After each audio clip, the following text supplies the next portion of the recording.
आज हम बेताल पच्चीसी की दूसरी कहानी सुनेंगे, जिसका शीर्षक है पति कौन। तो चलिए शुरू करते हैं। कड़ी मेहनत के बाद राजा विक्रमादित्य ने बेताल को पकड़ लिया।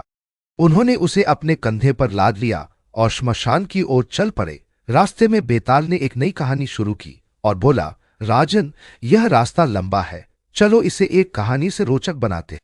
लेकिन ध्यान रहे, अगर मेरी कहानी का उत्तर जानते हुए भी तुमने कुछ नहीं कहा तो तुम्हारा सिर फट जाएगा, और अगर तुमने उत्तर दिया तो मैं फिर से पेड़ पर लौट जाऊंगा। सालों पहले यमुना नदी के किनारे एक नगर था जिसे धर्मपुर कहते थे। वहां एक ब्राह्मण रहता था जिसका नाम गणपति था। गणपति की एक सुंदर और गुणवान बेटी थी। जब वह विवाह योग्य हुई तो परिवार उसके लिए एक उपयुक्त वर खोजने लगा। एक दिन गणपति किसी के घर पूजा कराने गया और उसका बेटा भी पढ़ाई के लिए बाहर चला गया। घर में सिर्फ उसकी पत्नी और बेटी मौजूद थी। तभी एक ब्राह्मण युवक उनके घर आया। उसकी पत्नी ने उसका स्वागत किया और उसे भोजन कराया। युवक का स्वभाव उसे बहुत भाया और उसने उसी समय अपनी बेटी की शादी उससे करवाने का वादा कर लिया।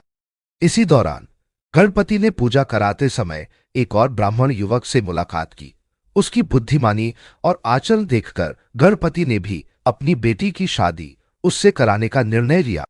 उधर गणपति का बेटा भी जहां पढ़ाई कर रहा था, वहां एक ब्राह्मण लड़के से मिला और उसे अपनी बहन का वर बनाने का वादा कर दिया।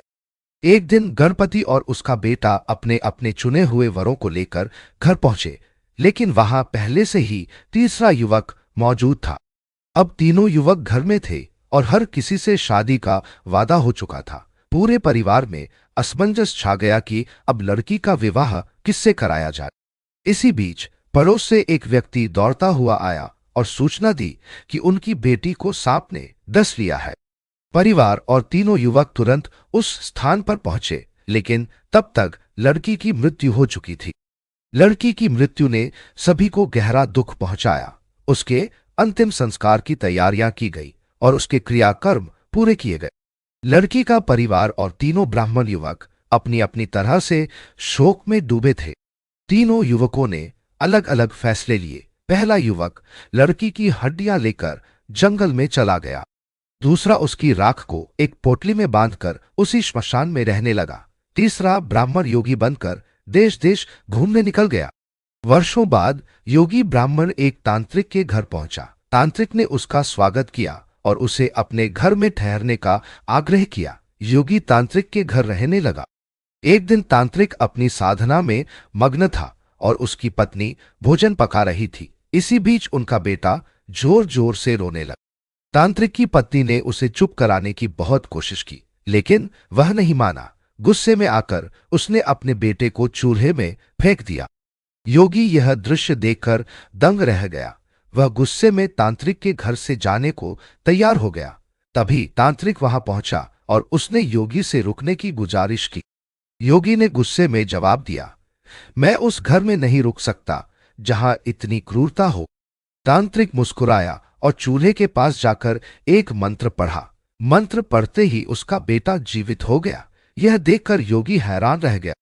उसके मन में एक विचार आया कि अगर यह किताब उसके हाथ लग जाए तो वह भी उस लड़की को जीवित कर सकता है। रात में जब तांत्रिक और उसका परिवार सो रहा था, योगी ने मंत्र वाली किताब चुरा ली और सीधे श्मशान पहुंचा जहां लड़की का अंतिम संस्कार हुआ था। उसने वहां कुटिया बनाकर रह रहे दूसरे ब्राह्मण को अपनी योजना बताई। दोनों ने मिलकर तीसरे ब्राह्मण को ढूंढ निकाला। योगी ने उनसे कहा, लड़की की हड्डियां और राख लेकर आओ, मैं उसे जीवित कर सकता हूं। सभी ने मिलकर हड्डियां और राख इकट्ठा की। योगी ने मंत्र पढ़ा और लड़की को जीवित कर दिया। इतनी कहानी सुनाने के बाद बेताल चुप हो गया। फिर उसने राजा विक्रमादित्य से पूछा, बताओ वह लड़की किसकी पत्नी होगी। राजा ने पहले चुप रहने की कोशिश की, लेकिन बेताल ने चेतावनी दी, अगर तुमने सही उत्तर जानते हुए भी कुछ नहीं कहा तो तुम्हारा सिर फट जाएगा। राजा विक्रम ने कहा, उस लड़की का पति वह ब्राह्मण होगा जिसने श्मशान में उसकी राख के साथ जीवन बिताया। बेताल ने पूछा, क्यों? राजा ने समझाया, जो हड्डियां लेकर जंगल चला गया वह उसके पुत्र के समान हुआ। जिसने मंत्र पढ़कर उसे जीवित किया वह उसके पिता के समान हुआ।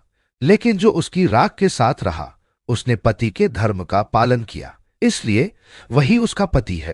जवाब सुनकर बेताल ने कहा, तुमने सही उत्तर दिया है, लेकिन वचन के अनुसार तुम्हें चुप रहना था, इसलिए मैं फिर उड़कर पेड़ पर जा रहा हूं।